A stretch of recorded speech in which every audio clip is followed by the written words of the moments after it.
Welcome to the Foul Play YouTube channel. Hey everyone, it's great to be back.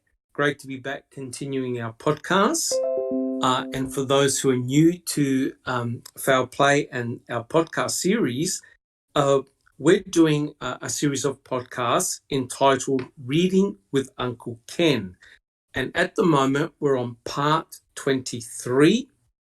This is a very interesting chapter, very interesting part of the book. It's a very important part of the book, and it is, for those who are following the series, we're on chapter 9, and chapter 9 is The Accomplice. And of course, Ken Kratz is talking about Brendan Dassey. And my name is Dr. Silkman, and I'm from the Foul Play team. Welcome, beautiful people. It's great to be back. I'd just like to say, all of us from Foul Play, thank you so much for being very loyal and for listening to our podcast. We have been able to achieve 1,540 subscribers, which is fantastic. And all of us, thank you so much for your loyal support. If you like what we do, please subscribe and give us a thumbs up. And remember, if you have any suggestions, write them down and we'll try and answer your questions during the podcast. Joining me today on our team, and introduce yourself, guys, to those who are new. We have Bibi. Hey, everyone. We have Checking Convictions. Hello. We have Jack61. Greetings and salutations. We have Susan. Good morning, everyone. We have Zoe. Hi, guys. And we have Sammy. Howdy, y'all. And monitoring the chat, it's likely will be Checking Convictions and Sammy. So, guys, remember, if you have any questions, don't hesitate. Write them down and we'll try and answer the questions during the series. Now, there's just a couple of things I like to say before we start the podcast proper. Of course, all of us here, we heard the news about the unfortunate passing away of Mama Avery, Dolores, last week. And we all send our condolences to the respective families. Please remember, guys, pay your respects, give the family time. It's a terrible time for everyone, as everyone will attest, whoever has lost a mother or a loved one. And, she was, Dolores was a very strong member of the family, and she really kept everything together as best as she could under very trying circumstances. And, it's very, very sad for the family and also very, very sad for Stephen. And what impressed me about Dolores was her unnerving and unwavering belief in Stephen and Brendan's innocence. And, that's impressive. Guys on the panel, does anyone want to have a quick word about the passing of Dolores? Anyone want to say anything?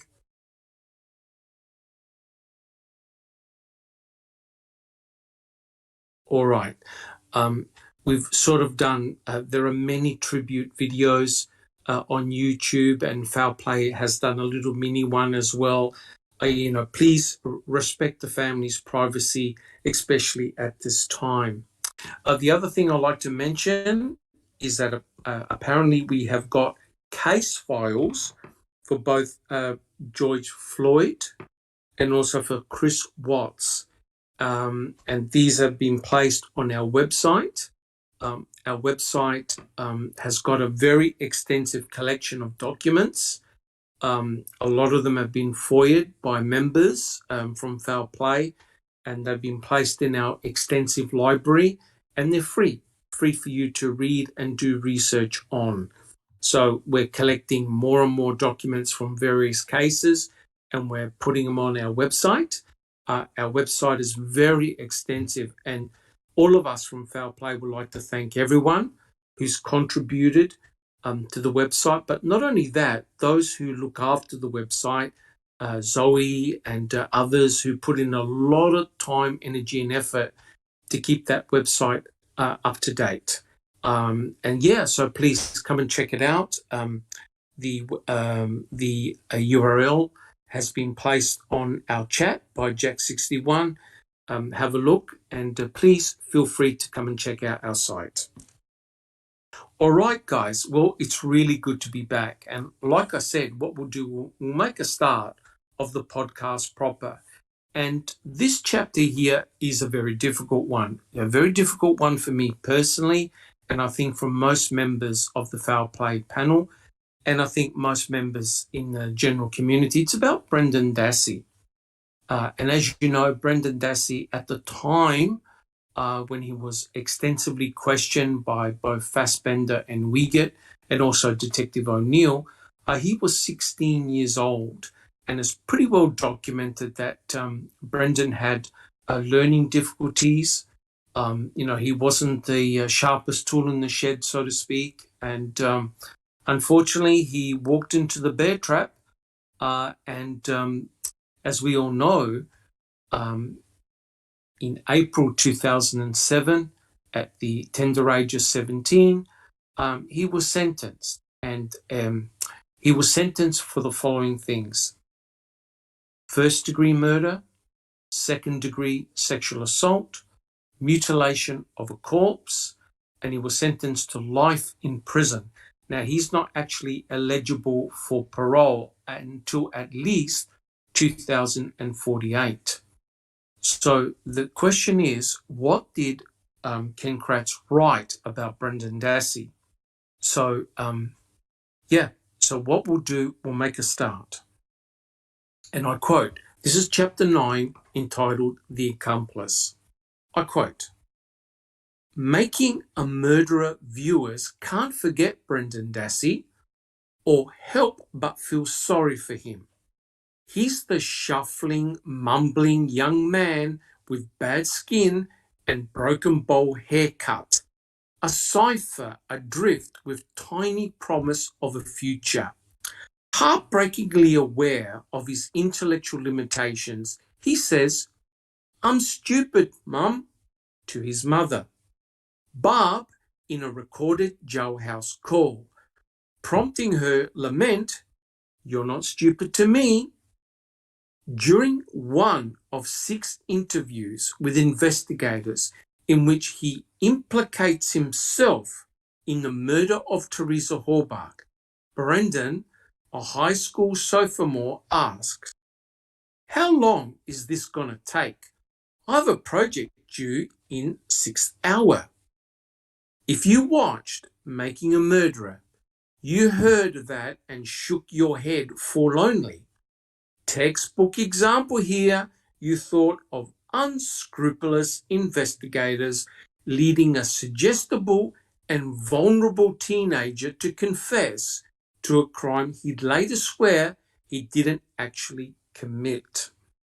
Okay, so the question to the panel is this: were Fassbender and Wiegert unscrupulous investigators that led a suggestible and vulnerable Brendan Dassey to confess to a crime that he actually didn't commit?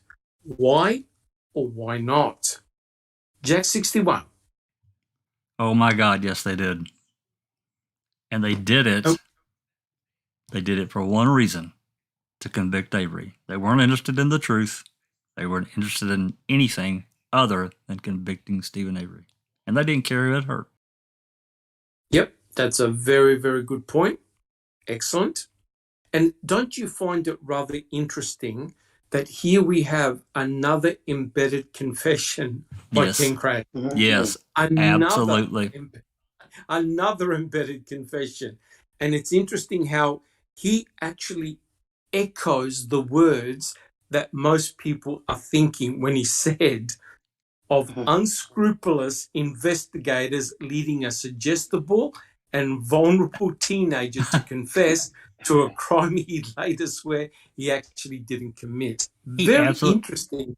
He absolutely knew it because it was right there, embedded in the videos we've all seen. Correct. Thank you, Jack61. Bibi, do you have a comment? Well, clearly he's seen everything that we've seen, right? Correct. His little embedded confession there. There's no way around that. There is no way around that. They were unscrupulous. They had him. They had him trapped. They weren't going to let him go. He was their last shot. Correct. And they needed him to get Steve Avery at all cost. Correct. Very, very important point, Bibi. Thank you, Bibi. Checking convictions. Well, let's just say it. He's a dirty bastard for doing what he did to Brendan. And I mean, the investigators went at extensive, really, really pushing the words to make sure they came out of his mouth.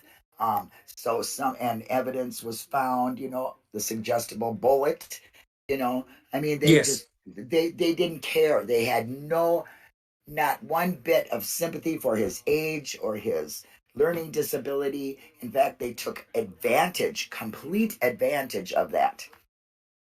100% correct, checking evictions. I totally agree with you. It's completely shocking. Sammy, do you have a comment? Yes, they were. They were dishonest and unfair. So the answer to your question, yes.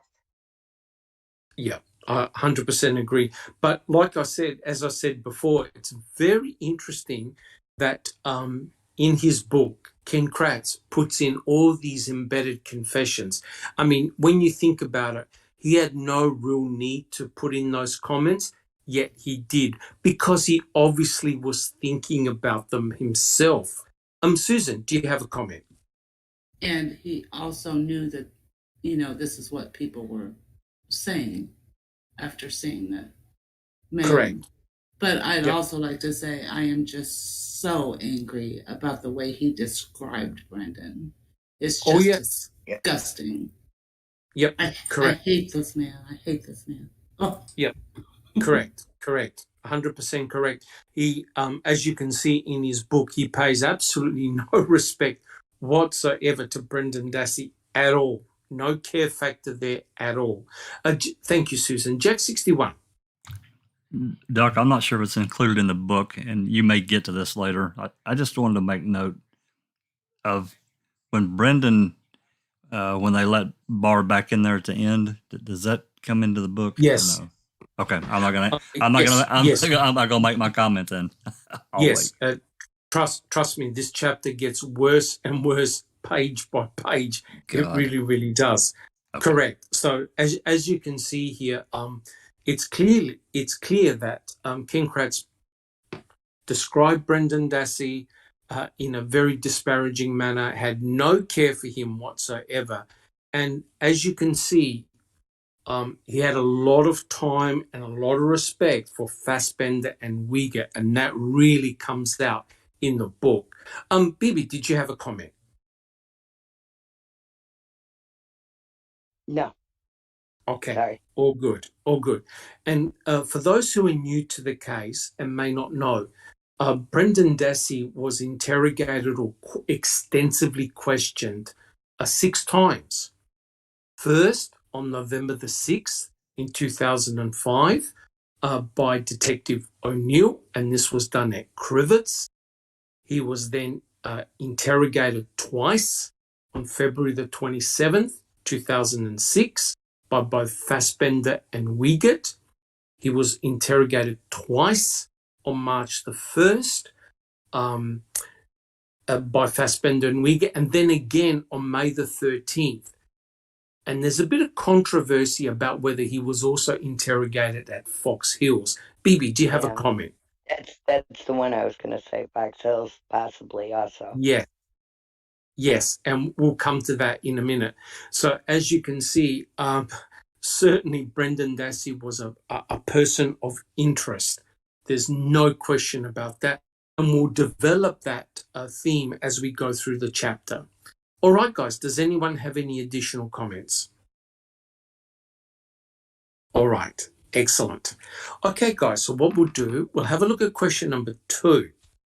And I quote, Before Brendan's confession, I had no reason to believe that anyone other than Stephen Avery had been involved in Teresa's murder. Certainly not any of the minor children living on the compound. I never made Brendan Dassey as a killer or even an accomplice. I never even ordered the collection of his DNA, as I had for the other adult members of the Avery clan. Did I underestimate him or simply look right past him, as I assume has happened most of his life? Now, there's so many questions I could ask, even in just that passage alone. But the question to the panel is this: could this have simply meant that the planters had no one else in mind except Stephen Avery, remembering that Stephen Avery was the only one who had the civil lawsuit? Because remember, Ken Kratz in that passage was surprised about Brendan Dassey and had no idea about him. So what do you think, guys? What do you think, panel? Who would like to have a go? Jack 61. Jack 61. Well, I think he's a damn liar, because he knew from basically day one that Brendan was Stephen's alibi. And I think he stuck that card in his pocket and knew that he would have to deal with it at some point. He's an experienced prosecutor, and I think he just stuck it in his front pocket and left it there until he was ready to use it. Correct, 100% correct. Thank you, Jack 61. Checking convictions. If he wasn't looking for somebody else to make the conviction, I don't think I believe that. I really don't. He was looking for his extra notch, to like seal the deal, because otherwise, why would he be even having anybody ask him questions or stopping him in Krevitz? Why would he do that? Why would them cops do that? Correct. He's a liar. I really think, as Jack 61 said, they had Brendan Dassey in mind very early on. Sammy, do you have a comment? He's a liar, and Brendan was the only one thing they had to make sure that they could seal the deal to get Avery. Correct, 100% correct. Because remember, Stephen Avery never confessed to anything. Stephen Avery always professed his innocence and still to this day has. And it's interesting how Brendan Dassey then became the target, the sole target, so that he can be used against his uncle. Very, very interesting indeed. All right, guys, any additional comments on that one? All right, we're progressing very well tonight. Fantastic. Let's have a look at question number 3. This is a good one. Brendan's 14-year-old cousin, Kayla, the daughter of Earl and Candy Avery, told investigators in late February of 2006 that she was worried about Brendan. He'd been burning things with Stephen on Halloween and had lost 40 pounds since this all started. Brendan would stare into space and just start crying, she said. Kayla had approached a school counselor the month before in January, saying that she was scared to go over to the shop at her uncle's place. She'd also asked the counselor whether blood could come up through concrete. Kayla made these statements before investigators regarded the garage as a crime scene. So here's the question to the panel. Based on Kayla's recollections, why would Fassbender and Wiegert focus specifically on Brendan Dassey when there was nothing connecting him to the crime? Jack 61. Oh, well, because they could use, well, we saw what they did. They took those words that Kayla said that were completely innocuous away from any kind of crime, and they twisted it to their benefit. Pratt loved it. He may even came up with it. And we all know the reason why he lost weight and that he was upset and sad was because of a girl. Correct. Because of a girl. Correct. I think it's an abomination what they did.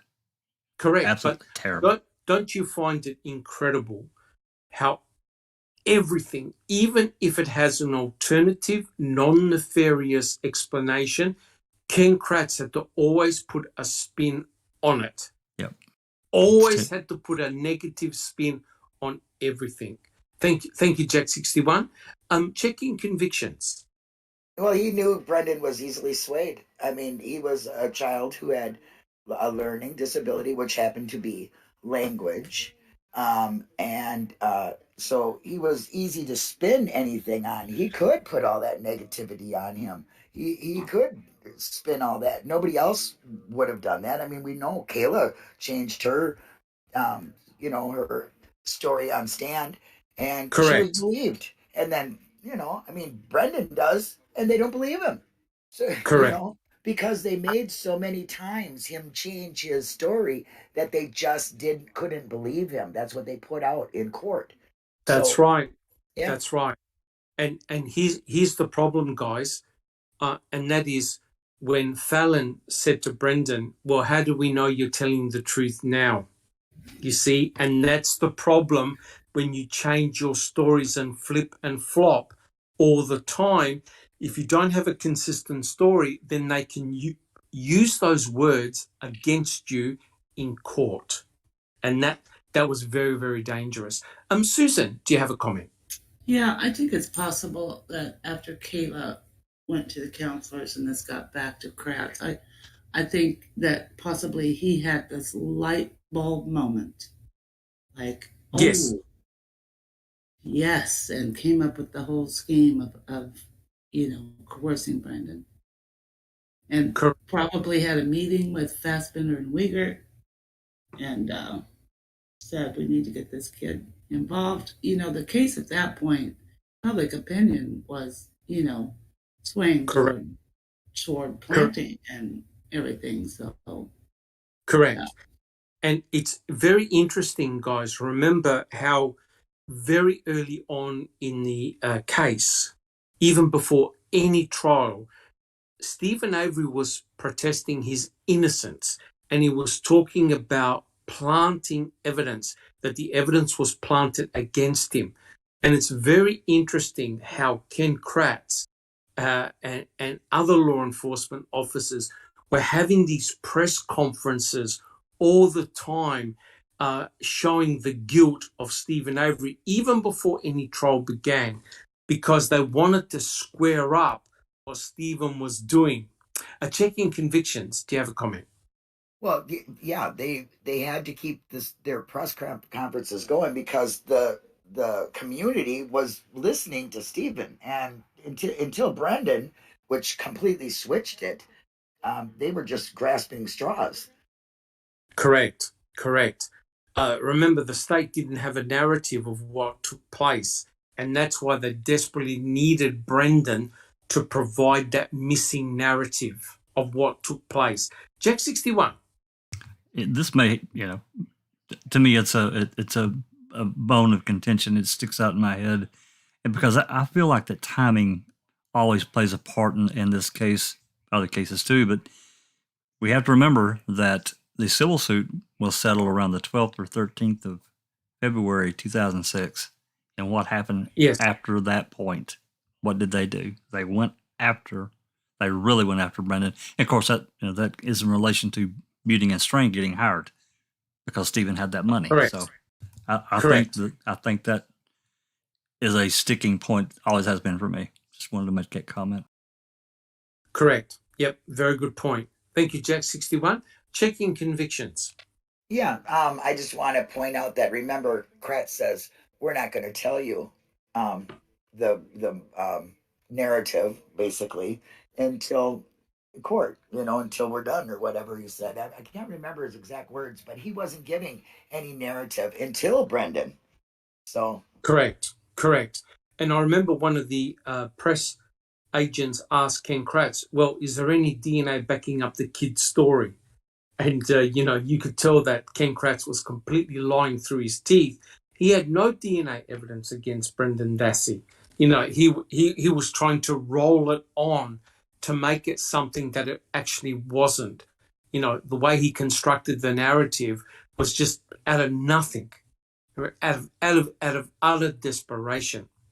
Okay, guys, any other comments so far? All right, now think about this. This whole case, in part, the damaging part of this case, really was based on two children. Kayla, who was 14 at the time, who had said all these things about what, she observed and heard and talked about her cousin, Brendan, and Brendan Dassey, who was 16 at the time. And yet, isn't it remarkable that both Kayla and Brendan recanted their stories during the trial? Absolutely amazing. Jack 61. This is my opinion only. I don't expect anyone to believe me or follow or whatever, but this is my opinion that Candy drove part of that with Kayla. That's my opinion. Yes. There was a lot of shenanigans going on, unfortunately. A lot of shenanigans going on at the time. Thank you, Jack 61. Sammy, do you have a comment? I just wanted to say I agree with Jack. Yes, in fact, I believe there's a YouTube clip in which Candy first of all supports Stephen and then totally went against him. And that really made Stephen mad during the phone calls, that Candy and Earl were saying all these negative things and appearing on TV. And Stephen was most upset about that. Do you guys remember that? There was some YouTube clip? Yeah. Absolutely. And this is the main problem. When you have a fracture in the family, then you've got trouble. And that's exactly what the police or law enforcement wanted. The family to turn against one another, checking convictions. absolutely, that's exactly what they did, and in doing that, that's how they excluded, Kayla and Brendan, to use them, because they couldn't get it at first with the family, with the older ones. They could not get them to do this. And soon as Stephen pissed off Candy, she told, Kayla got her thing, and then they brought in Brendan, and then that brought even more friction in the home and in Correct. everybody's home. So yeah, you definitely use the family against the family.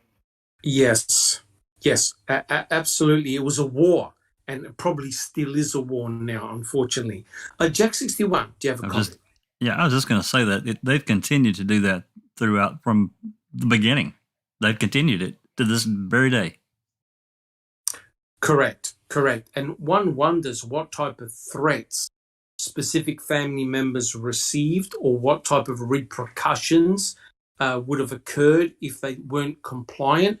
One doesn't really know, but I'm sure a lot of that backroom dealing took place then and probably still going on now. So, again, it's remarkable that really such a big element of the case was based on two young people, a 14-year-old and a 16-year-old, and both of them recanted their testimonies in court.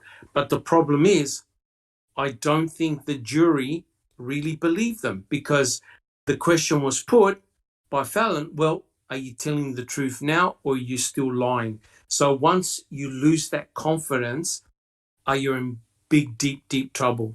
What do you think, guys? 100%. 100%, Dr. Silkman, 100%. I mean, just like him calling Brendan sir instead of, he was a child. They wanted the words they use in the courtroom was very damaging, whether it be 1 or 5 words. But the calling of sir and pointing out that he wasn't consistent in his confession and on stand really made it look bad. Oh, yep, absolutely. And don't forget, I really think that all the damage really started on November the 6th when Detective O'Neill was questioning Brendan. And initially, Brendan said, no, he didn't see Teresa, nor did he see her vehicle. He didn't see his uncle until much later. And then, of course, with the incident regarding Skolinski, providing information to Detective O'Neill regarding the bus driver, and then Brendan changed his story twice. So that means that on November the 6th, Brendan Dassey gave 3 different accounts. First of all, he started off by saying, nope, he didn't see Teresa, nor her vehicle, nor his uncle. And then his story changed. Now, remember, that information would have been passed on to the investigators. So red flags would have gone up, right? The mere fact that Kayla was saying all these things to her school counselor really meant they wanted to talk to Brendan again. Because remember, guys, they tried to talk to Jody and they tried to turn Jody, and she basically told them to get lost, don't hassle me. So the next person down the line was possibly the most vulnerable individual, Brendan Dassey. And not forgetting that Brendan Dassey was with his uncle during the evening. And so they had to work on him. All right, guys, are we all happy to continue the questions? Sure. Check your convictions. All good? Yes. Beautiful. All right. I quote. Here's the next question. On February the 27th, 2006, when the 2 investigators traveled to Mishicot High School to re-interview Brendan, he remained a potential witness, not a suspect. Fassbender and Wiegert hoped to fill in some details about what had happened at the salvage property that fateful Monday afternoon. At most, they hoped to gather a nugget or 2 of incriminating evidence, later admissible in court against Brendan's uncle Stephen. And here's the question. Were Fassbender and Wiegert really concerned that Brendan Dassey was Stephen's alibi? In other words, was all the questioning geared to turn Brendan against Stephen? And in other words, I don't think the investigators ever thought Brendan was just a mere spectator. Checking convictions. Of course. Of course they did. I mean, everything they said. Well, what did he make you do? You can tell us, Brendan. What did your Uncle Stephen make you do? Of course they were questioning him to try to do that. Correct. But aren't you a bit perturbed in Ken Kratz's writing, the way he still maintained that the investigators thought that Brendan Dassey was just a mere spectator? Checking conviction. Perturbed. I'm pissed. I'm fucking pissed. I mean, this guy is a whack job. I mean, he just I can't even, I don't even come up with words about Ken Kratz. I can't. Yeah, but the important thing here, guys, is the way Ken Kratz continuously downplays what the investigators did to Brendan Dassey. Yeah. It's none of their fault. They were just carrying out their job. There was nothing nefarious going on. Brendan was just a mere, spectator. And then, of course, it evolved after that. Jack 61. Well, as we talked about, it was known that Brendan was with Stephen on the night of the evening of the 31st, and Kratz knew that at some point he would have to deal with that because that was Stephen. Yeah, that was Stephen's out. And just to mention in passing, also that November 6th thing with Brendan with O'Neill and Baldwin. Mm-hmm. That was a custodial. That was a custodial interview, in my opinion. He was in the back of a cop car, locked in, couldn't get out. That's not like an interview room. So, I mean, to me, how's a 16-year-old, pretty slow kid going to feel? And he's very malleable, as it were. He wants to please. Changing of the story 2 or 3 times. That's not surprising at all. Correct. All based on the bus driver. Yep. Which is rather remarkable. Thank you, Jack61. Bibi, do you have a comment? Yeah, they were basically using the read technique on him, which, according to that thing, that included they had to conduct the interview on tape. They also were not supposed to be using the read technique on children. Correct. And they most definitely did use the read technique on him, because remember, with the read technique, you're being accused of having committed something. And when they spoke to O'Neill during the trial, O'Neill said that he thought Brendan was holding back, that he was hiding something. And that angle would have been used by Fassbender and Wiegert, because they kept on telling him, come on, Brendan, we know the truth. We know what happened. We just need you to tell us, right? So it's rather remarkable that that sort of theme has been carried on from O'Neill to Fassbender and Wiegert, and now to Ken Kratz. Thank you, Bibi. Checking convictions. Yes, I am very convinced that O'Neill was sent out there to do exactly what he did, to see if he could switch any one of them kids.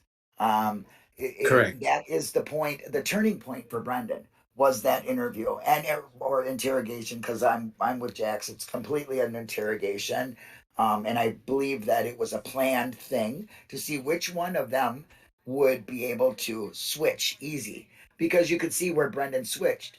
He, correct. You have 5 brothers, boom, there. And then he starts yelling or raising his voice to Brendan and saying, you know more, you know more. Correct. So I believe that was completely 100% planned. 100%. And I think it became pretty obvious that Brendan was very malleable, very easy to persuade to change his. Now, look, Brendan had no concept of what changing his story meant, right? He had absolutely no idea by admitting, oh, yes, I did see Teresa. Oh, yes, I did see her vehicle. Oh, yes, I did see my uncle talking to her. He had no idea, but he was actually being led into a trap. He had no concept of that. Bibi, do you have a comment? Well, yeah, they leaned on everyone. So much so they won't even show us. They won't even let us have the interview with Bobby, because That's they don't correct. want us to see what they did. That's correct. 100%. And there's also that bit that's in one of the recordings that says, "Oh, don't worry, Brendan. We won't get in your face like we did the last time." Well, Yes. where's that recorded at? And what did they say up in his face? And That's correct. That's correct. Because remember, his brother, I think it was Blaine, was with Bob, and they were at a hotel, and Skolinski and another agent were raising their voice and were yelling. And Blaine didn't want anything to do with it, because he said, hey, I got off the bus with my brother, we walked out and we went home. It's pretty obvious that Skolinski didn't want to hear that. But Blaine was with his mum, Barb, and he stood his ground. Unfortunately, with Brendan, he didn't have an adult with him or legal representation. Bibi. Oh, no, that's it. It's, no. Correct. Checking convictions. Do you have a comment? Yeah, as far as the bus driver goes, we all know now that you cannot see where that was. That bus driver was mistaken for. Correct. I mean, 100%. You cannot see. I've walked that. I have seen that. There's absolutely no way that she could have seen anything down there. Correct. But unfortunately, the bus driver was a witness for the defense, right? And the defense was using the testimony of the bus driver to completely destroy the timeline. And it was interesting that it was the state who then questioned the bus driver by saying, this can't be right. This doesn't make any sense at all. So it was done in reverse, right? But at the time, guys, the testimony of the bus driver was so damning because O'Neill used the bus driver to say, well, Brendan, hello, if all the 16 children on the bus and the bus driver saw a female photographer, how come you didn't? And in the end, Brendan changed his story. Jack 61, do you have a comment? Yeah, I think this is just speculating, of course, but you think about Brendan, all his brothers, everybody living in a household, as a family, there's going to be arguments and so forth. And so, when this kind of thing happens, and it does happen, period, we don't know the details, but, these younger brothers and sisters, whatever, to get out of trouble or to whatever they think is going to be suit them best, they're going to change their story. We know this. It's human nature. And I think you said it, Brendan had no idea by changing his story what that meant to them. For him, it was just like, hell, I'm trying to get out of trouble here. Correct. And also to get out of the car and go home. That's right. So, but unfortunately, all that is documented. So hence, there are red flags going up as early as November the 6th. Yep. Right? Which is very interesting, guys, because his brother, Blaine, wasn't telling the same story. So you had two brothers who got off the same bus, who walked down the same road and went to the same place. One brother is saying, oh, yeah, I saw Teresa, I saw her vehicle, I saw my uncle. And the other brother says, no, I got off the bus and I walked straight home with Brendan and we went home. We saw nobody. So isn't that incredible how none of that came out during the trial? Ken Kratz never asked Blaine to clarify that because it would destroy the case. It would destroy the case against Brendan because Blaine was the alibi for Brendan. That's right. Isn't that remarkable? Jack 61. That's right. And, there was also a failing of the defense, in my opinion. A huge failing. Correct. I really think, unfortunately, the defense for Brendan was not very good. I think they were just way overwhelmed because Brendan Dassey's trial was almost like a mini version of Stephen Avery's trial. Oh, it was. All over again. Wasn't that right, Jack 61? Absolutely. It was a Stephen Avery mini trial. That's all that it was. A couple of new witnesses, and that's it. Yep, and all the old ones were still back there again. So it was rather remarkable in the way it was conducted. All right, guys, do we have any further comments? We're all good so far? Awesome. Okay, guys, our next question. A quote. Brendan surprised Special Agent Fassbender when he reported seeing a dark reddish liquid on his uncle's garage floor, as well as a bag of what he thought were Teresa's clothes. Stephen Avery, Brendan said, had asked him to help clean the garage floor with bleach and paint thinner. When Brendan explained that he had also helped gather wood and tires to throw on the big bonfire that evening, the two investigators knew that Brendan could likely provide important details regarding the timeline of the crime and his direct observations of the fire.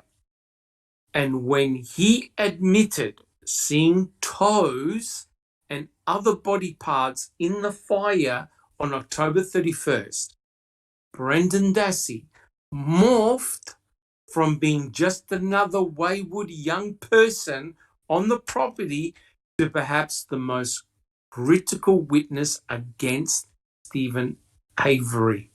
Now, the question is, how much of what Brendan Dassey stated came directly from Fassbender and Wiegert? Who'd like to answer that one? Checking convictions. Well, I can just say when Brendan said a toe, they said a foot. When he said instead of a forehead, they said a head. So I would say that 99.9% came from them guys into Brendan's head. Oh, there's no doubt that Fassbender and Wiegert were driving the narrative. And unfortunately, Brendan Dassey had absolutely no idea. Now, but you got to understand here. He's a 16-year-old kid, limited intellectual abilities. What body part did he say he thought he saw in the fight? He said toes, right? Not a head, not a torso, not a whole leg. Remember, if he committed this crime with his uncle, he put in the whole body, and he innocuously said, toe, what's a toe? To him, he probably thought that's the least harmful thing he could think of. Checking convictions. That's exactly what I was trying to say. He was trying to give them something so they would back off of him and he could get out of there. So he just mentioned a toe, and right the very next thing you hear Uyghur say, "Oh, so you've seen a foot?" Okay, Correct. Brendan, you mean to tell me that you didn't see anything? And that's how they did it at first. You didn't see anything. I find it very hard that if there was a body in the pit, you didn't see Correct. anything. So he said a toe, and they took that to a foot. Then when he said, "Well, did you see any? Come on, Brendan, you seen more. You seen more. Okay, forehead. You know, because he's trying to minimize. He is trying to minimize his visual to them, but giving them something because he felt he had to because they kept pushing Correct. him. And They then were they took pushing him. that forehead to a head, and then the whole body. Yeah. Correct. So there's no doubt that Fassbender and Wiegert were driving the narrative, right? Because, they're sort of saying, well, hey, the burn pit was as big as the table. It wasn't a big burn pit. So hence they were saying, come on, Brendan, you had to have seen this, you had to have seen that.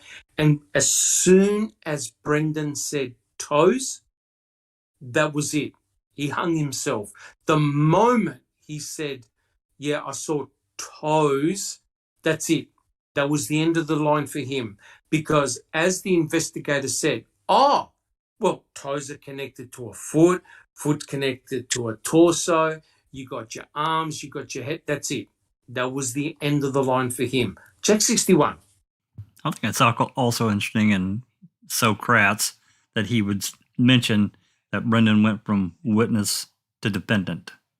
I think it's bullcrap. He always intended to make him a defendant.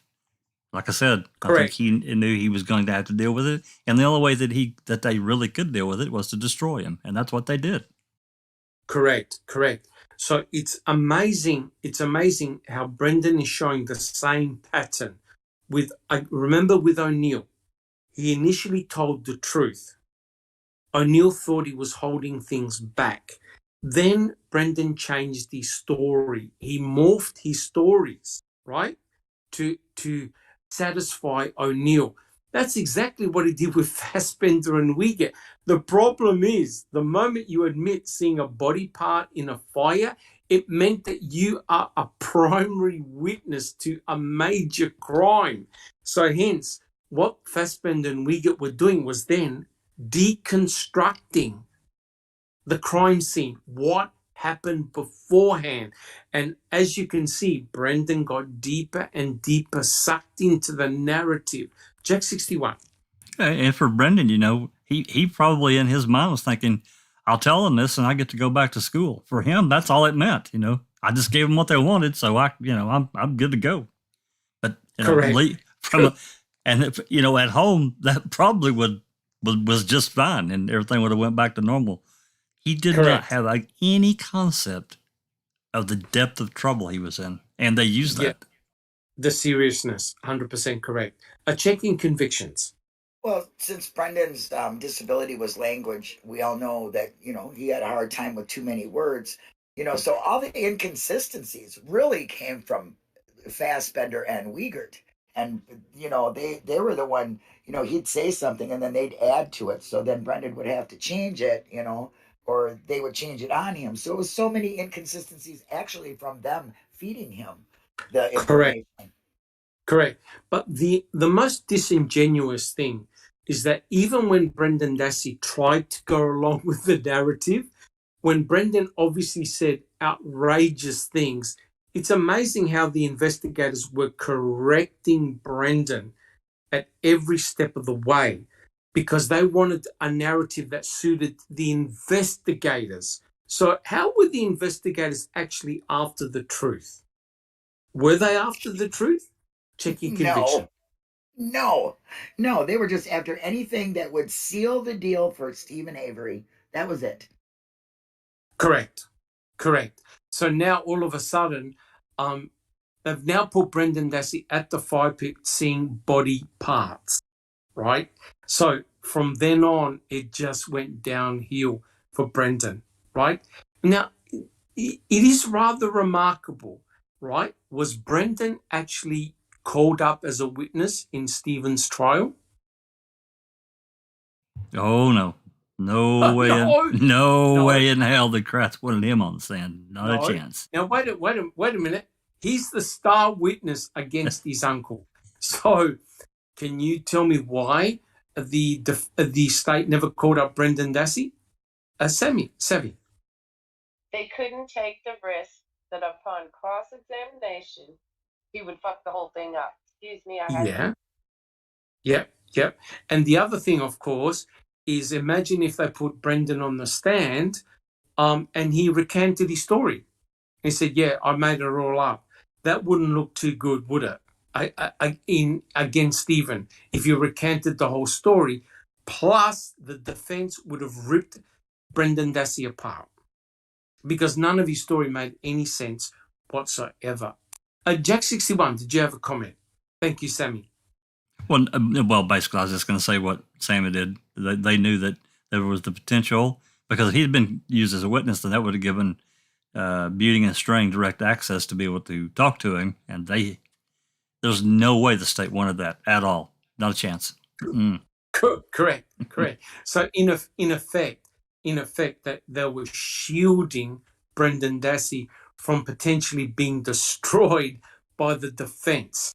So they had to shield him and completely take him out of that trial, despite the fact that he is the star witness. In fact, the only star witness to have seen body parts within a fire pit.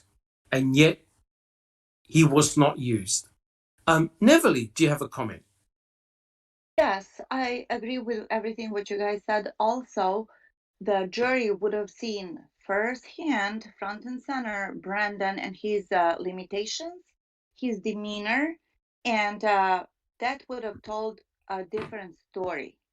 So here they are, Kratz is asserting that Brandon is the key witness. Brandon said this, he confessed, he saw blah, blah, blah, blah. And then they see Brandon, a shy 16-year-old who talks almost like in codes. You know what I mean? But the other thing, Neville, thank you so much for your comments. The other thing that's important here is that the jury would have heard the interrogation of Brendan. The jury would have heard the interrogation of Brendan, and they would have seen all the dirty tricks used by the investigators, and it wouldn't have looked really good. Do you agree?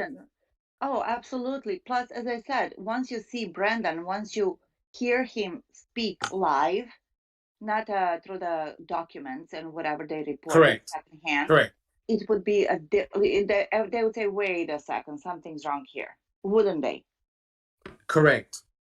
And it would not have looked good for the and they were probably for the state, and Kratz was probably afraid that the jury would gain sympathy for Brandon. Yes, correct. 100% correct. Because remember the press conference that Ken Kratz did. the damaging press conference. Well, all of those points made in the press conference could have easily been destroyed during Stephen's trial. They definitely did not want to risk it. Checking convictions. Do you have a comment? Yeah, Ronald Cass has a question. Why didn't the defense call Brendan? I think there's a legal reason why they couldn't.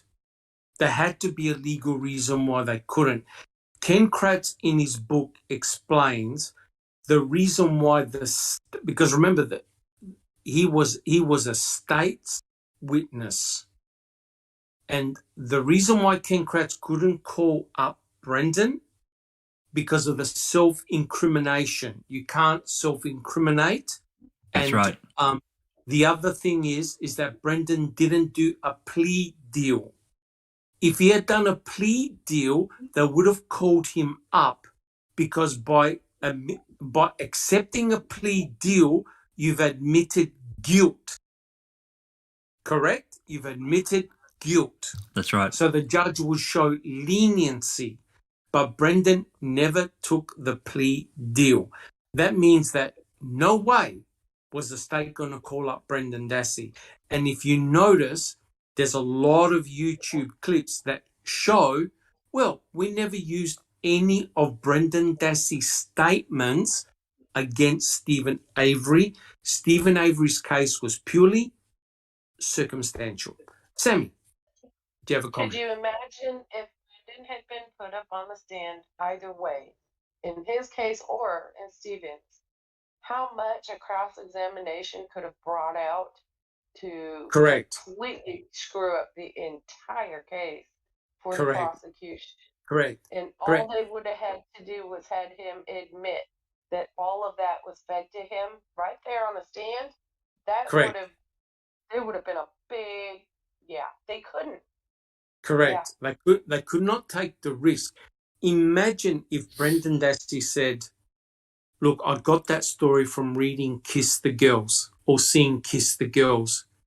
And if the defense did their research, they would have come up with all the major plot lines to what Brendan said straight from that film. It would have been devastating for the state.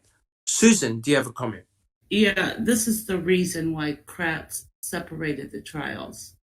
And they pushed Brendan so hard to take a plea deal so that they could use him on the stand. But the fact that he wouldn't take it, it was against his constitutional rights to testify. So yes, because remember, if he testified, he'll be self-incriminating. Yes. Right? He'll be self-incriminating, and apparently there are laws against that. So they couldn't call Brendan. They couldn't put Brendan on the stand. Jack 61. Remember also, everyone, what did they do about a week prior to trial?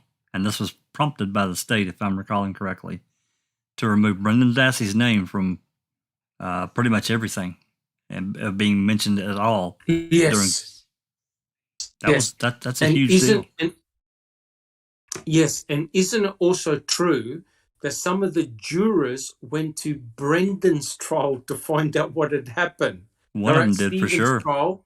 Yeah, yep. And one of them went to Brendan's trial to find out what had occurred. Yep. Right? So looking for answers. Looking for answers. And don't you think that's rather remarkable that a juror had to go to another trial to work out what the hell was going on? Jack 61. Well, Kratz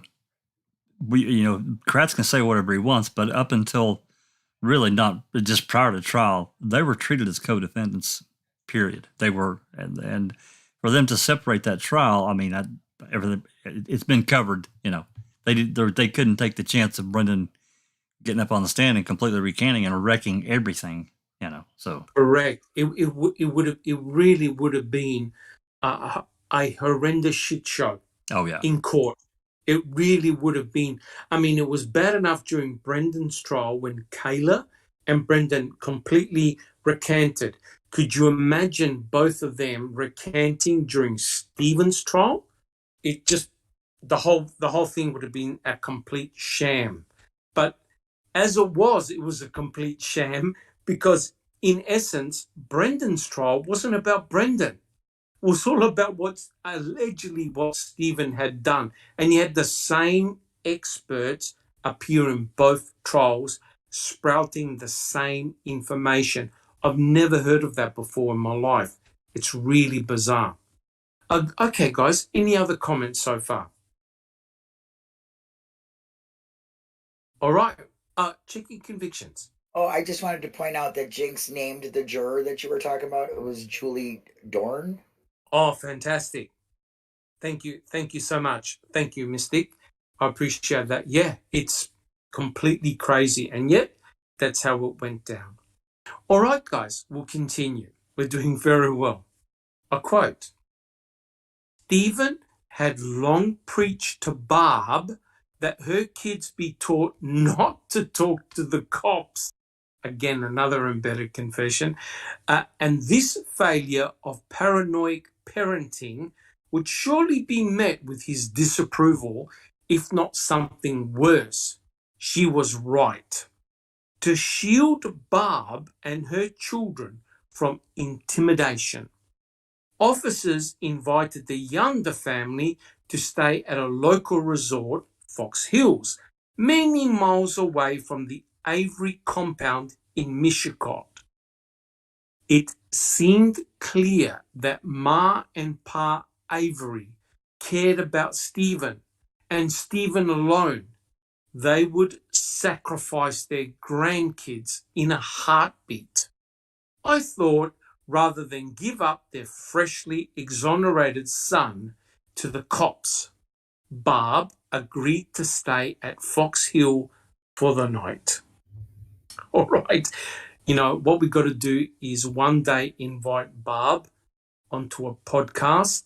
I love to hear her version of events. Maybe when things quieten down a little bit. So here's the question that I have. If the investigators were so concerned for Brendan's safety, why did they keep him at Fox Hills for one night only? Susan. Total fucking bollocks. That's for Alice. Bravo. Now, Susan, tell us what you really think, Susan. Well, I mean, how, for a start, what about the statement he said about Ma and Pa Avery? Absolute gutter trash. Yes. How can you say Total something bollocks. like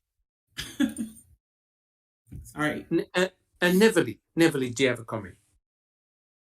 Thank you, Yes. Susan. Kratz again, the way he spins everything around, that Barb agreed. Yeah, I wasn't there to confirm that, and neither was he. But did she agree, or did she succumb to the threats and to the horrible story that they weaved? You know? And that then, is correct. interestingly enough, because it was so dangerous for them to be there on the yard, right? They dumped him the very next day when they got what they wanted. So they were that concerned. Correct. So again, it sounds good, but it has nothing to do with the logic and truth. Correct. It's rather bizarre, right? They were putting Brendan away from his family and his home. The most dangerous place for Brendan to be was at Fox Hills with the investigators, so they could work on him even more. Checking convictions. Do you have a comment? Exactly. I was just going to say that their concern was not for their well-being, and it was for them to seal kind of a deal and see if they could get anybody else to speak out, you know. And as far as how they got Barb over there, I can just tell you that there was a threat, you know, either your yard or your, you know, your family or like something's going to go here. So, you know, at that point, the family was pretty much torn apart by everything and nobody knew what to believe.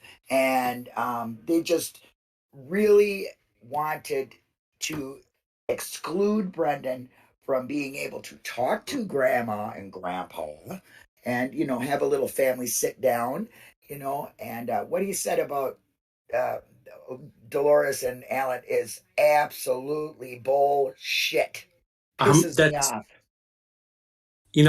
one day Ken Kratz, another 100 years, he's going to have to face his maker. And I'll tell you what, there's going to be one angry Dolores up above that's going to have a great conversation with him.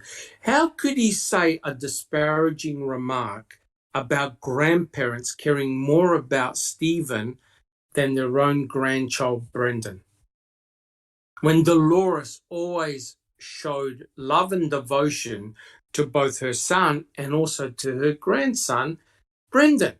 It is how can Brendan how can Ken Kratz write this garbage in his book? It's mind check your convictions. His maker, well, that's the devil. Okay, so I don't think Mama Avery will see him at all. But if she can, while he's Good on point. Earth, she will haunt him till the day he does go down to where he was made. That's my opinion. Correct. Thank you very much. Check your convictions. Jack 61. It really makes no sense at all for them to have been taken to Box Hills for protection or anything like that. Why wouldn't they take them down to police headquarters, in Calumet County and say, hey, we've got some, a barracks or whatever you guys need to stay in for now because we need to check things out. There may be threats and whatnot. But as far as I know, Doc, there was never any conversations with any family members by law enforcement about any kind of threats, and you would think there would be. But their story is complete bullshit, and I think that's pretty much fact. But aren't you concerned when was questioned during the trial? Oh, because he was asked, what did you take him to Fox Hill for? And he said, oh, our primary concern is to look after people, keep them out of harm's way. Right? And I'm thinking that's what we do, protect people. Yeah, right. The stuff that comes out of his mouth. I said, where was your duty of care when you were questioning this 16-year-old kid without a parent or an attorney, right? I've never seen a case that has so many contradictions as this case here, as both Stephen and Brendan's case. The law enforcement officers are saying one thing and doing precisely the opposite. And yet, with a straight face in court, they say, no, this is why we did it. It clearly is garbage. I don't know. I am truly lost for words. Checking convictions. How's your blood pressure? Well, it's there, but it's rising. Let's just say that. As far as what they can do and look a straight face, that's their job. Okay, they're trained to do that, so they can falsify anything they want. They're so used to lying to people, like they say people lie to them. They are so used to lying, and everything that they did. Like you, I have no idea how they were able to have all this stuff fall into place, like round pieces into square pegs. I have no idea, Correct. But they did it, and it just all fell at one time. I mean, it's crazy how they were able to do any of this and protect one day, not even a whole day. It was just a few hours, Correct. So protection. Well, good job, guys. Don't want you around me. Yep, correct. Sammy, do you have a comment? The fact of the matter is, nothing fits. There are no pieces that fit. Nothing fits. There is no evidence. None of it is real or true. It was purely perception. Oh, there's no doubt. Speculation. Yep, there's no doubt. There's 100% speculation going on. Neverly, do you have a comment? Yes, Dr. Silkman. On top of what law enforcement did to that family and what their job is and how they obtain information that they need to obtain, the creativity, quote unquote, of it is maddening. However, what seals the deal for me is, in this case, that Judge Willis allowed all of that to continue. And Correct. he didn't Correct. say, wait Correct. a second, this doesn't make sense, or wait a second, or to probe, or to get to the bottom of it. No, he didn't. He just followed the In Stevens' trial, procedure. no. Exactly. He just And it followed the was, procedure. They said this, okay. He didn't question anything they did. well, this is where we get to the crux of the problem, right? According to law, and Jack 61 will back me up on this. According to law, Fassbender and Uyghur did nothing wrong, because remember, both of them were questioned. I remember during Brendan's trial, and the team, the defense team, said, "Do you know how many times you lied to Brendan?" No. Do you know how many times you did this and did that? No. Oh, but don't you realize that you actually said false things? He goes, yeah, we do that all the time. So they openly admitted that they flouted the law as much as they could. They went to the edge. They went to the edge, and they never admitted that they did anything wrong, Neverly. Not once. Do you have any Yes, more? yes, I do. Remember in Making a Murderer how they showed the post-trial conference every Yes, day? And Kratz would come out and they would say, well, wait a second, let's say for the bus driver. She actually didn't see anything, and she didn't even say that it was on that Monday, that it was maybe last week or something. He goes, well, we established the timeline and that's it. Next question. So that's how correct, he operates. He correct. establishes a timeline or some fact, quote unquote, some bullshit. He gets it in the courtroom in front of the judge. He wins that one and we move on. Nobody questions anything. Even the reporters, the journalists were questioning, but the That's judge correct. didn't. The judge That's didn't. correct. But Because they the, knew they were on a mission to get Stephen yes, Avery. That's my yes, opinion, and I'm going to stick to it. correct, correct. Thank you, Neverly. But here's the problem, and this is what happened in the en banc, and that is that Judge Hamilton didn't see it like the other two judges. Judge Hamilton was defending the Reed technique, because if he went against the Reed technique, there'll be hundreds of prisoners putting up their hand wanting a new trial. Jack 61. I wish that the defense had put up or even brought up the question. Remember all the lies that Uyghur and Fassbender told the family that Brendan was doing crack and he was a drug Yes, addict? correct.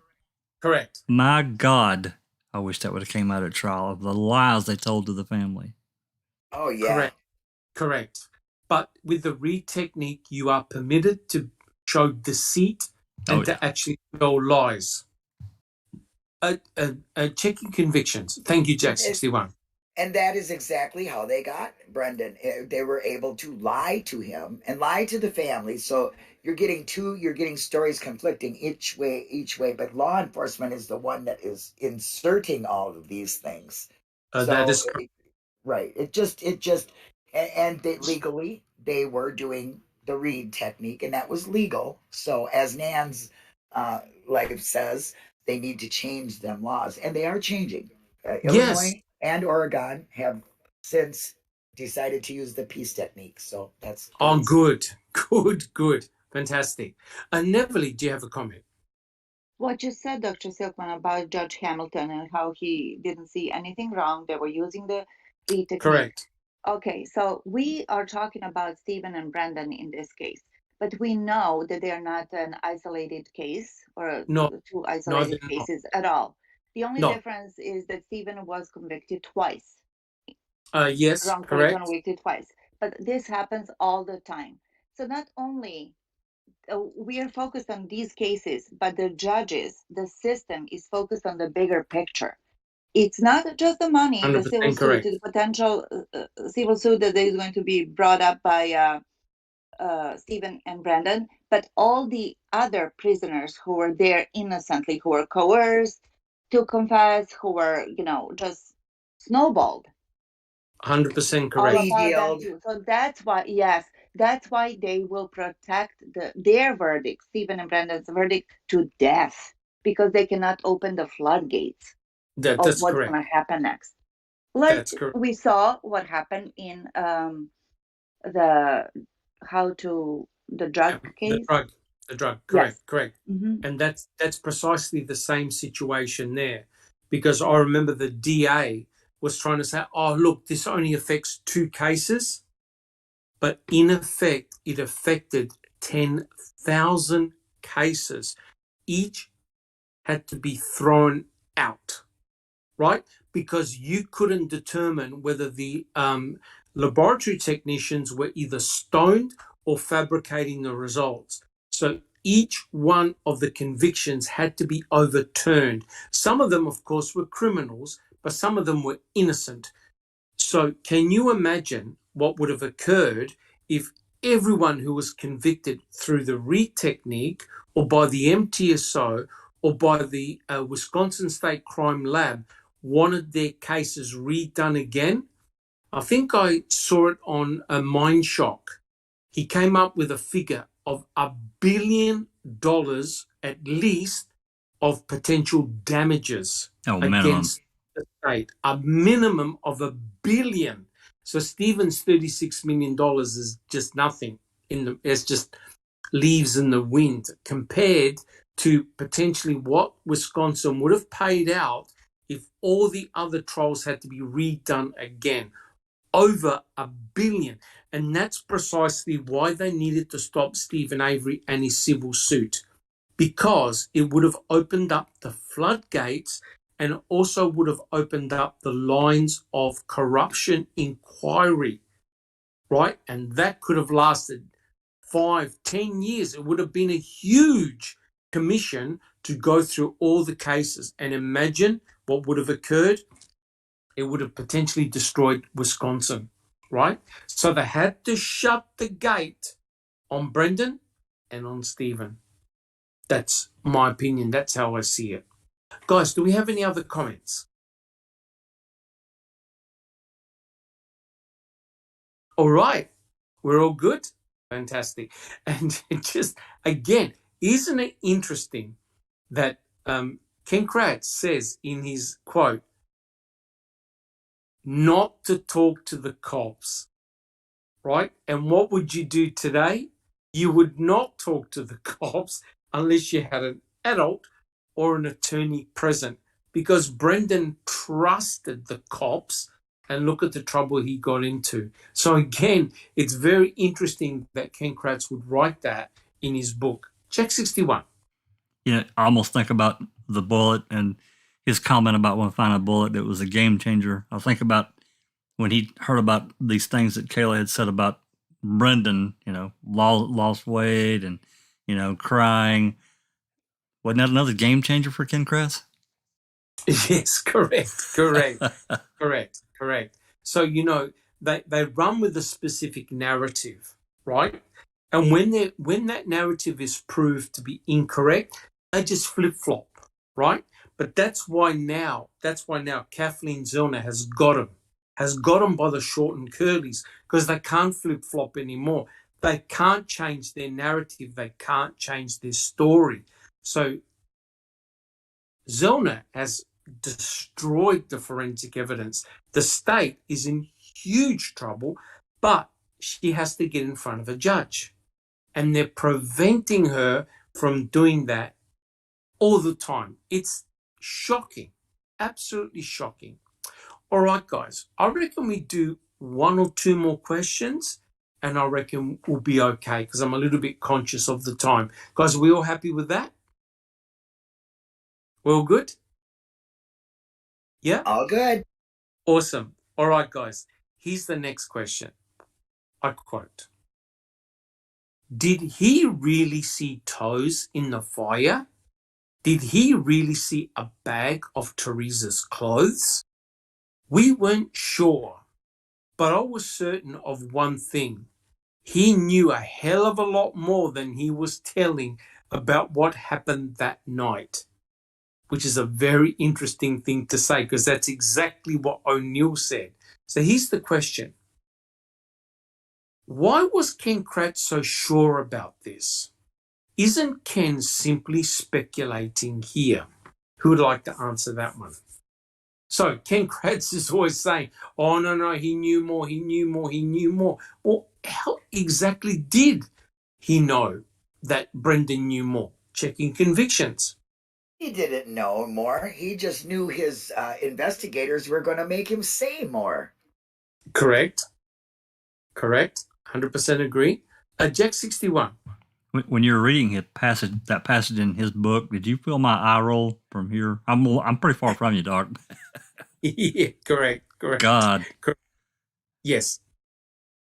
And it's interesting because don't you find it rather amazing that Ken Kratz keeps on questioning what Brendan actually said and what allegedly he saw? Even Ken Kratz is questioning it, checking convictions.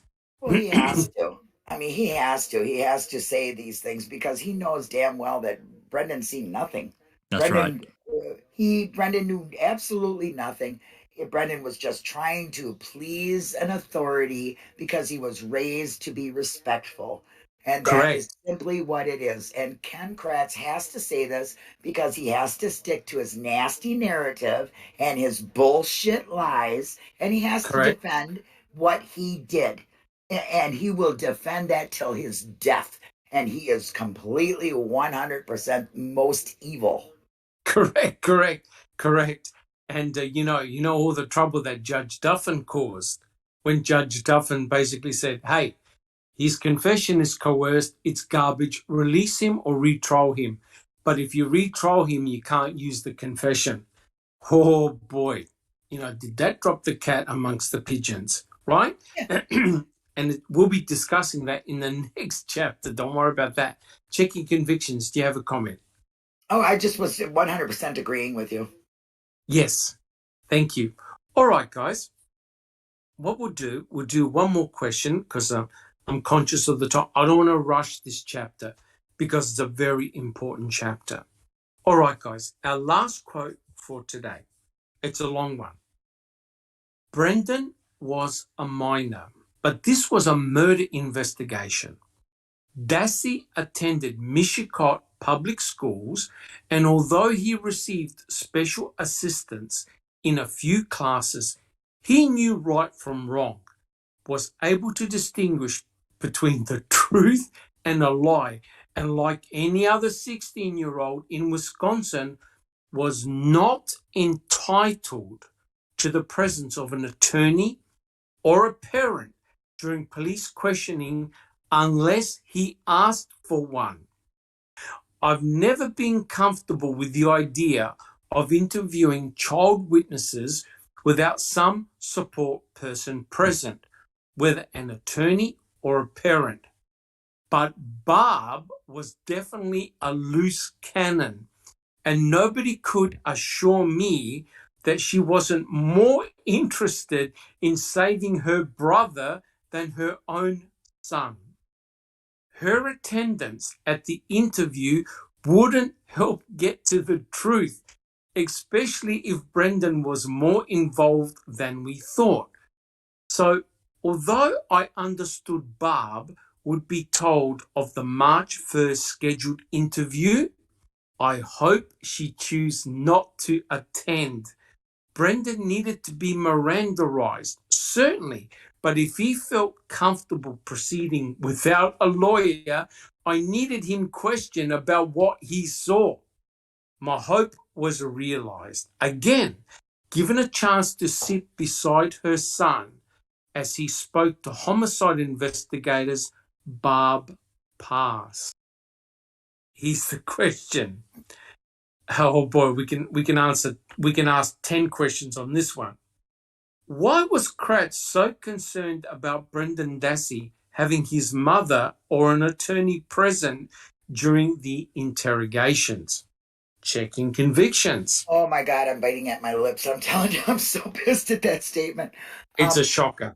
It is. Why? Because he knew that Brendan could not understand. First of all, Brendan doesn't even understand his Miranda rights. I mean, how they, were able to get away with that, I don't know. They gave Barb the runaround. They also knew that Barb was scheduled to go to divorce court that day. Correct. So they Correct. made it so she could not be there. Why did they not want her there?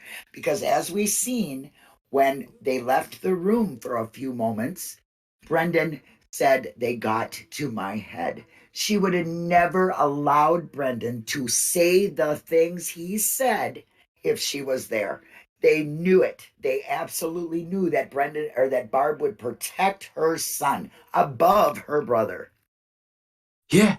Yeah, but notice how Ken Kratz did it in reverse. Yeah.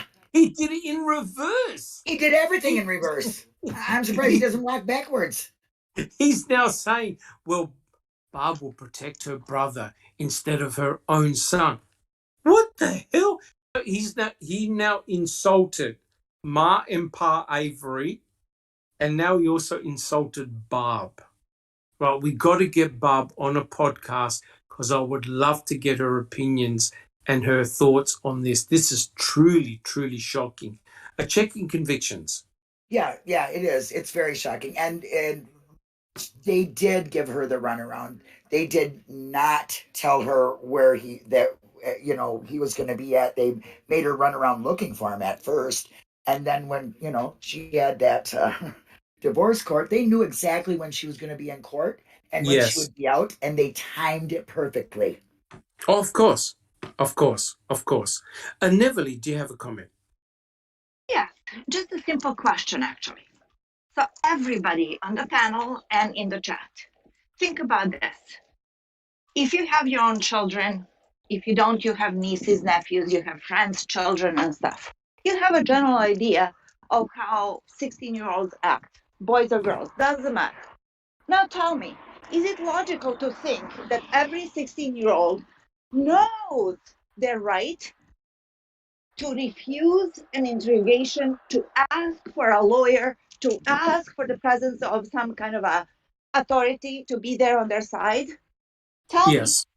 No, of course they don't. And of course they don't. Not only that,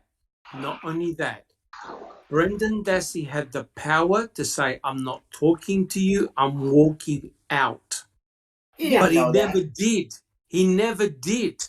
I wouldn't know that, Dr. Silkman. Until this case, I was oblivious to the law. I didn't know my rights either. And I'm a 53-year-old woman. I agree. What I'm trying to say is, plus, add to that the intimidation factor, the authority, the stuff that they tell you. We were raised, they're here to protect and serve. You know what I mean? There's no chance in hell that a 16-year-old would have the guts, even if he knew his right, to assert them. There's no way. Correct. It's a scary thing, people. It's a very scary thing. So know your rights and assert them. Okay, now, I just want an opinion. If Kathleen Zellner was sitting with Brendan Dassey on November the 6th at Crivets, would Brendan Dassey be in prison today? No. Never. No. I don't think we'd even be here. We would not. No. Neither would Stephen. Yeah. Okay. Who's scared about that fact? Who is scared about the that state? Fact? The state is petrified. Correct. So that goes to show that Brendan had no protection whatsoever. He was fed to the wolves. He had no legal representation. It's quite clear that had Kathleen Zellner or a high-profile lawyer been with Brendan from day one, Brendan will not be in prison today. There'll be none of this shenanigan rubbish that went on. There'll be none, because there is no forensic evidence against Brendan Dassey at all. And to make matters worse, Ken Kratz never, ever considered Brendan Dassey to be part of anything. That goes to show that all the focus was on Stephen Avery. right? Now, if you believe that evidence was planted against Stephen, which I believe everyone on the panel agrees that's what happened, the planters weren't thinking of another person. They weren't thinking of Brendan Dassey. It never entered into their minds, because what you don't find is anything connecting Brendan to Teresa Horbach. Do you agree? Agree. Agree. There's nothing connecting Brendan to a crime or to Teresa Horbach. Yes, Yeah. there is forensic evidence against Stephen because he was the target of the planters. Brendan Dassey wasn't. Sorry, Neverly. It's okay. It's okay. And Zellner herself said that Brandon was planted evidence. Yes, Planted evidence. yes, He was planted yes, himself. yes. Isn't that brilliant and perceptive that Brendan Dassey, he was a part of the planting of the evidence against Stephen to make him look bad. He was part of the planted evidence, which is truly remarkable. Checking convictions. Yeah, I'd just like to touch on what Neverly said. I personally never knew that, I could just get up and go away. You know what I mean? Yes, Brendan definitely did not know that, or he would have got out of the back of that car to begin with, the very correct, first one. He was taught, like many of us, to respect authority. And when you're 16 years old, anybody older than you, you're supposed to respect. They know better correct, than you, and they are teaching you, so you should respect that. And correct. Brendan never knew he had the ability to get up and go. And I Yes. know you put in Zellner sitting next to Brendan, but simply Barb sitting next to Oh, yes. him, there would Yep. not. Do you not agree? There would not be us here today, at least for Correct. Brendan. Correct. 100% Right? correct. Yeah. The arguments will be about Stephen Avery being in prison. Brendan would have entered into the equation only Yeah. because he opened up his mouth. Yep. And that's And it. and forced. I mean, they weren't Correct. even his words. Most of Brendan is shaking his head or not answering. Correct. 100% correct. Jack 61. For the benefit of some of our newer people that have joined us, I want to take about a minute and give this scenario. It's actually fact, but given what you've just talked about with them really preventing Barb from being there, or they put up roadblocks, let's move this forward to April and May. But this time, O'Kelly had been hired by Kaczynski. Oh, yes. As a defense investigator. And so there was a motion put forth to Judge Fox to get his statements thrown out. And this hearing was coming up on May 12th. And just so happens that, it's better that if O'Kelly interviews Brendan alone without his lawyer there, so to allow him to bond and get closer, right? Correct. This was talked about. This was a complete setup on Brendan. All of it was. Oh, yes, it was. So, and then when this, I call it a horror show that O'Kelly pulled on Brendan on May the 12th, that afternoon after the hearing, he got denied. That motion got thrown out. It was denied. The confession stood. Coerced confession, my bad. And then during that interview, he set up this interview with Fassbender and Weir for the following day. Oh, just so happens that Kaczynski's got drills that weekend with the National Guard. He can't be there. But it's okay. It's okay. Let's just go ahead and do that. So Fassbender calls Kratz, and Kratz wanted, this is the kicker here. Kratz wanted a clean confession from Brendan. That's correct. And he allowed that crap to continue and that interview to happen on May 13th. That's correct. To me, it's just an abomination. But once again, they denied him counsel. Yeah, correct. And that's how come Kaczynski got chucked out. Because he wasn't even representing his own client. And remember the frustration of Fassbender and Wiegert? Why are we here? It's Saturday. You are lying to us. Yeah. They didn't get what they wanted. There was no clean confession. That's in fact Ken Kratz said He wanted a 1 or 2 page confession so he can use it against he could bring in Brendan and say, look, here's my star witness. We don't have to worry about any forensic evidence. This is what my client saw. This is his signed confession. We want to do a plea deal, get him out in 15 years, throw away the key against Stephen. That's what he wanted. That's what he wanted. But Brendan luckily listened to his grandfather and said, nope, I'm not going for any plea deal because I didn't do anything. To me, that was an entire setup, Doc. Every bit of it. They colluded and worked together. Defense Yes, 100%. with the state people and to go after Brendan. 100% correct. 100% correct. Neverly, do you have a comment?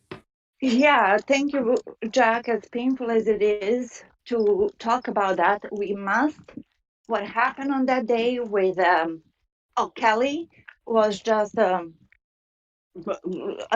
unfathomable, whatever the word is. I think that Kaczynski, the ingrate, evil ingrate number 2, I think that O'Kelly is evil ingrate number 1, that Kaczynski took this case and they were told, hey, we're going to just go with it. He's going to get a plea. Yes. Everybody's happy. And he goes, okay, Correct. Because he doesn't give a shit about anything or anybody except for his molestations, harassment, and cats, right? Correct. But here's the kicker. Len Kaczynski believed that Stephen Avery was evil incarnate. Remember, he said that even before he spoke to his client. Yeah. So here's the issue. Kaczynski believed that Stephen Avery was guilty.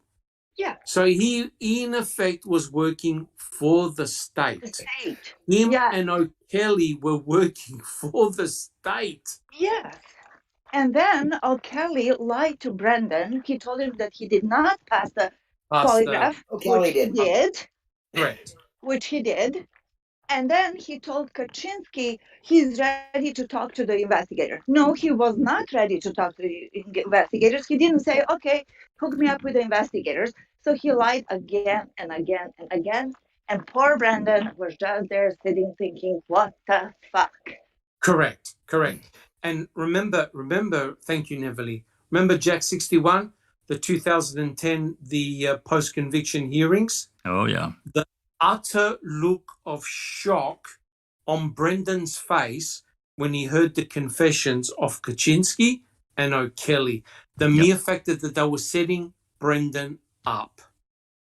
Right? How would you feel? You hire these, or they were assigned to Brendan, and then you hear in a court of law that they were actually conspiring against Brendan and working for the state. That's right. And why Fox didn't report him to the bar and strip him of his bar card, I'll never know. No, I've got no idea either. Kratz too, because Kratz allowed it. Correct. Yeah. Correct. And not only that, they were sharing emails as well. And Neverly, do you have a comment? I think that Dr. Silkman, the exact point when Brendan figured that he's truly screwed, 100% screwed, is when O'Kelly gave him that piece of paper where it said, yes, I'm sorry I did it, and no, I'm not sorry I did it. Correct. He signed. Because he was like, what? Like, what? You know what I mean? But like, I didn't do it. But also, O'Kelly said, I can't help you until you admit that you did this. Yeah. Right? Thank you, Neverly. Checking convictions. Oh, I'm biting at the bit here. I've been just going crazy at this. First of all, I'd like to point out that Len said that he thought that the family was Stephen was sending messages to Brendan. That's correct. So yes, so that was against him. And O'Kelly, well, we just can't even go there with O'Kelly with me because I'll be here for an hour. But the fact that Len Kaczynski even said that the family was doing that was another set against him, yes. Because, I just don't even know what to say. I'm so confused. I'm just so mad about all that. I understand your frustrations, and it's remarkable that Kaczynski said that Stephen Avery was sending these subliminal messages, basically, keep your mouth shut, Brendan, don't say a word. Can you believe that? Right. And then let's not forget that Brendan wanted a new lawyer because he thought his lawyer thought he was Oh my guilty. God. That's Yes. there. Yes, and the judge said no. The judge said no. When does that How is happen? that legal? When does that happen? You're allowed to have somebody who is defending you, not setting you up. And that is exactly what they allowed. I am just, oh. Correct. Thank you, checking conviction. Susan. And where they got that with,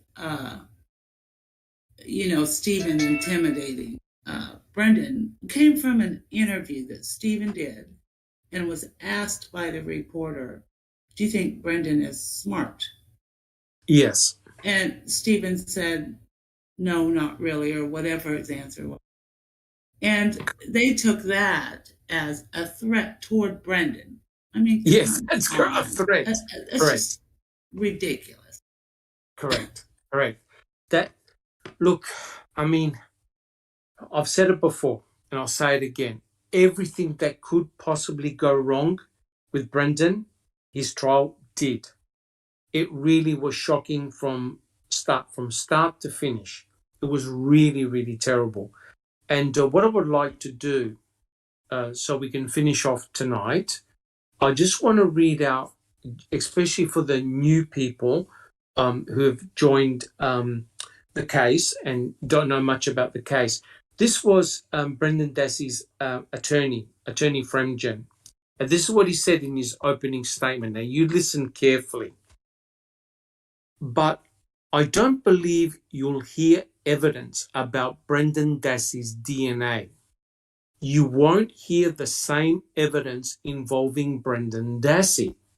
There won't be any DNA, no blood, no saliva, no sweat, no hair, nothing. No fingerprints, no signs that's going to point you to Brendan Dassey, not the signs that points to Stephen Avery. But again, this is Brendan Dassey's trial, not Stephen Avery's trial. It's about a 16-year-old boy at the time. It's about a 16-year-old high school student with below average cognitive abilities, a fourth grade reading level, a low IQ. It's about a shy, introvert, socially inept, suggestible child. That's what this trial is about, right? And that captured perfectly Brendan Dassey and the evidence against him. There was nothing checking convictions. Yeah, he said it. He said a suggestible child, and that is exactly what they did. They used that against him. And I just have to put this out. Ken Kratz should have never prosecuted Brendan after they convicted Stephen Avery. Correct. Yeah, he was part of the team, and I know most of it was done by Fallon, but still, he was part of the prosecuting team. Neverly, do you have a quick comment? In regards to checking convictions, what's the reason for prosecuting Brendan? In my opinion, it was completely unnecessary. They already got Stephen, everything's fine. Why they went after Brendan? Maybe there's like a law, if we don't, then the confession is not real, then this, that can unravel, maybe for the future references, well, you know what I mean? Yeah. But it was unnecessary because they already got Stephen. Yes, but to them it was two for the price of one. They got two people in prison for life, right? Now, quite clearly, if Brendan had admitted to sexually assaulting Teresa Horbach, violence involved in her murder, of course he's going to go to prison, right? So they could not let him go, right? So with Brendan, it was just his words, right? This is exactly what happened in the Ryan Ferguson case. It was just words, right? but the two got put in prison. And luckily, Ryan Ferguson eventually got released thanks to Kathleen Zellner. But I'm just saying that if you admit to being involved in the crime, even though you are completely innocent, it's very hard to reverse. That's the issue. And Kathleen Zellner said, it takes around, on average, 15 years to get to overturn a case. That's how bad it is. Jack 61. One more thing I wanted to mention about that May 13th interview for this clean confession. One more thing that Fassbender and Uyghur did to Brendan that a lot of people don't know. They forced him to write an apology to the Hawbox during that interview. Yes. I mean, and in actual fact, that was the whole gear and mindset of O'Kelly as well, because if you had a look at the questionnaire that he had to fill in, it was, "Are you sorry for what you did?" And Brendan said, "I didn't do anything," right? But the questionnaire wasn't designed for any other statement but to say, "I apologize, I'm sorry." Neverly. Yes, I'm sorry I did it. And no, I'm not sorry that I did it. But in other ways, you admitted that you did it, right? But going back to Kelly's masterful, day with Brendan, he told him, "Okay, write down your what happened," and Brendan did, and he never wavered to what he said. What happened that day? He kept repeating the same story, and then O'Kelly, of course, made him change all of that. So Brendan stuck to the same narrative, which is the truth. I went to school, I came back, blah, blah, you know what I mean? And O'Kelly was like, "What the hell are you talking about?" No. Well, draw a picture. Yes, that's the problem, Neverly. He told the truth to O'Neill. O'Neill didn't believe him. Brendan changed his story. Brendan told the truth to O'Kelly and wrote it down. Remember what O'Kelly said? O'Kelly said, "Who's missing in your story?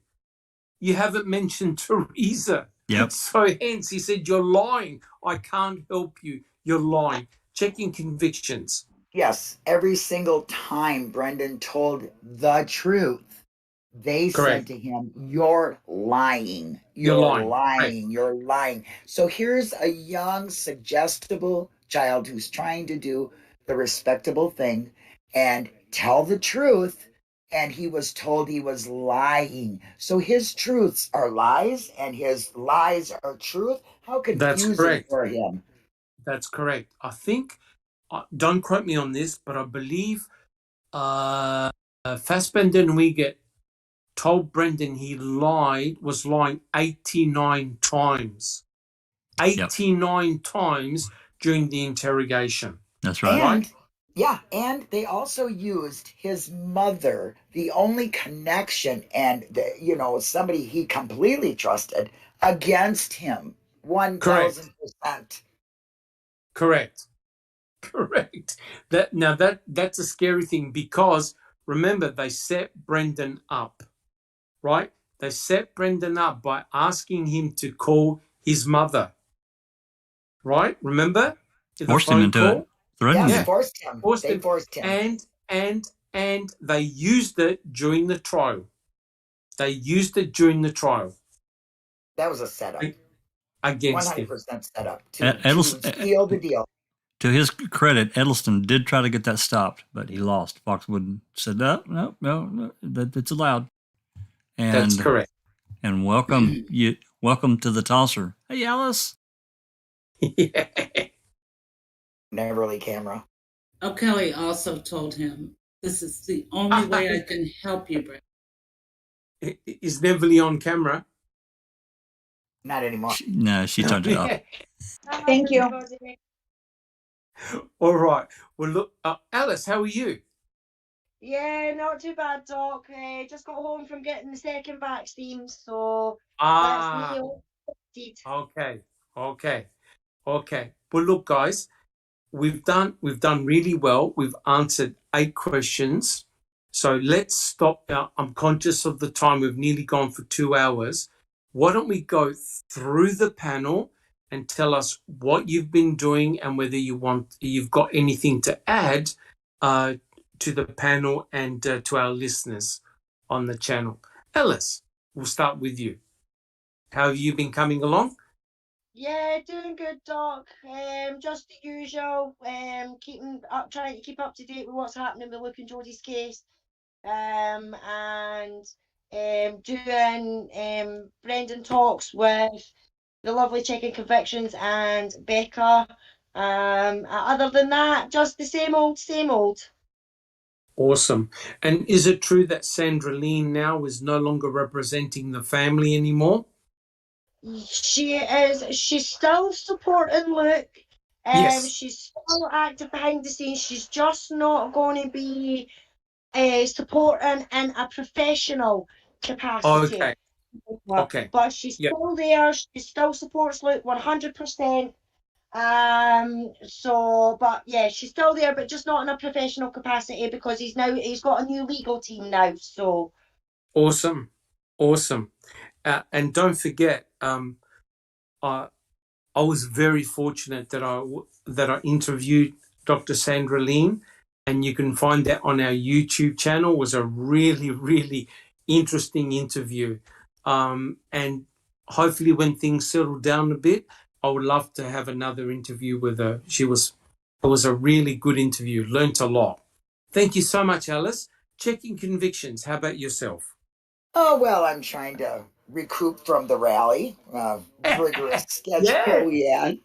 Fantastic feelings out there. Really could feel the support. Got to get to know a lot of the people here in Foul Play, which are just lovely people.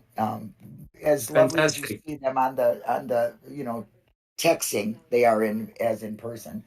And getting back to Brendan Talks, and I can't wait for tomorrow's open mic because it looks like we might have a special guest in my eyes. But I can't wait to talk about the rally then. Other than that, just kind of still floating from the rally. Fantastic. Yes, I saw some of the videos that you guys did. That was really good. But yes, an open mic, just to put everyone into perspective about the open rally, will be fantastic. Thank you so much, Checking Convictions. Jack 61. Yep, tomorrow we're gonna do a rally recap. I'm gonna let the ladies, and really it's just gonna be their show. I'm just gonna present various YouTube channels, Becca stuff. She's given permission to show. So she did so much. God, it was just an amazing thing that she did. And not only her, I mean everyone, but she put forth so much effort into doing this, and it really comes out. Checking Convictions, Linda, Sammy, everyone. They did such a really good job. So, the suggestion came up, during the week what we were going to do for open mic, and it was really originally going to be, part 2 for Daniel Holtzclaw, but I know that Rhonda is not back yet, or she's back maybe today. Yes. So that's for her. I know she's probably just beat to death because she's been gone for over a week from home. So. She's probably just strung completely out. So this gives her, we if we need to, we can always do another open mic during the week. Whenever she's ready to go. So we just pushed that back a little bit. So looking forward to tomorrow. Should be a good time. One other thing, Doc, I wanted to mention. Anytime you want to do, if Barb wanted to come on and have a discussion. Yes, I'd be glad to do that, to open mic, just hand it to you. I'll stream it. You guys just let me know. And also same thing for Dr. Sandaline. Love to have her back as well. Yes. Yeah. Fantastic. Thank you. Thank you so much, Jack 61. Thank you. Neverly, what about yourself?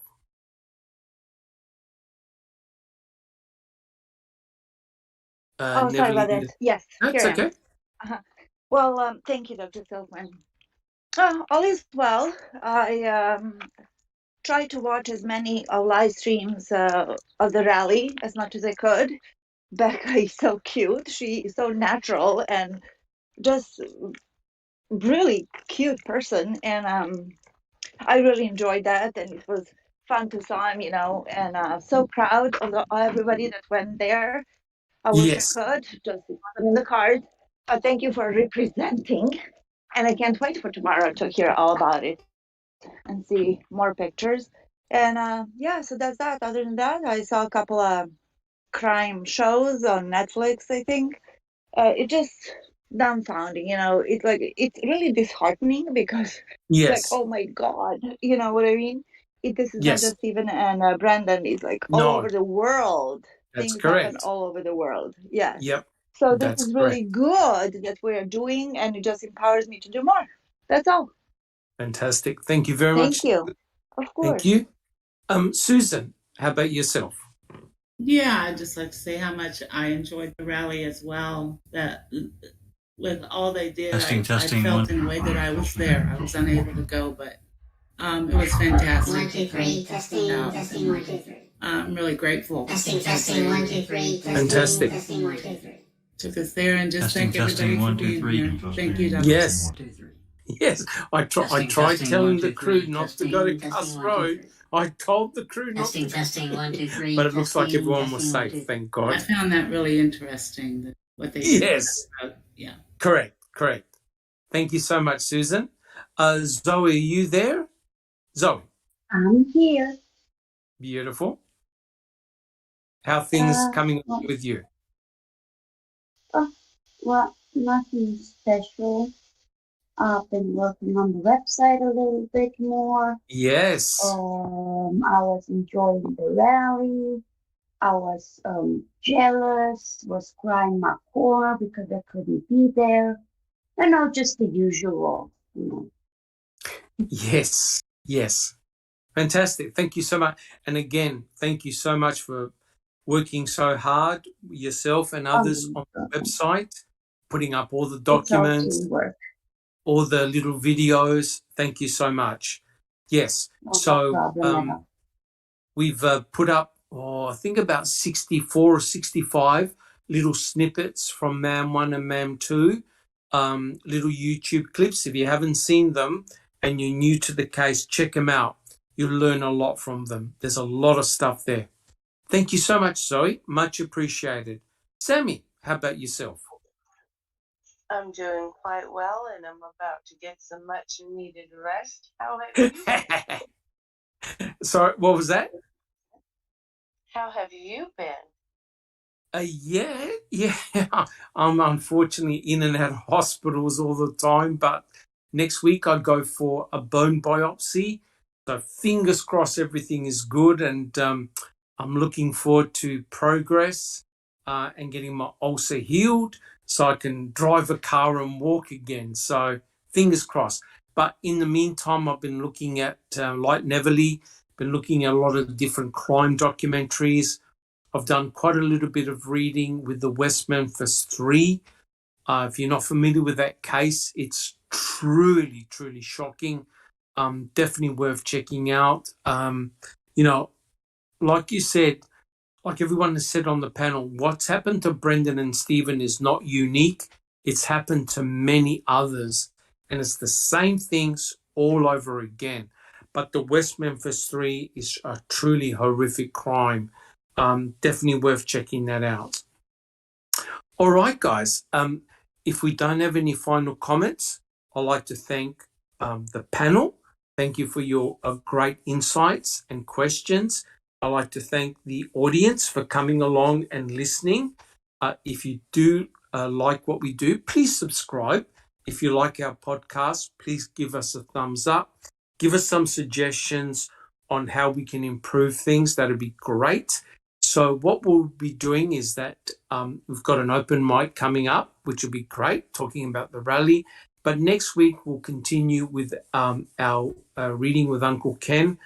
We'll continue this chapter. There's quite a lot of questions. And I think it's a very important chapter because it's all about Brendan Dassey, and we all know how we feel about Brendan. All right, guys, thank you so much. And we will catch you all next week. Thank you all, guys. This has been a Foul Play production.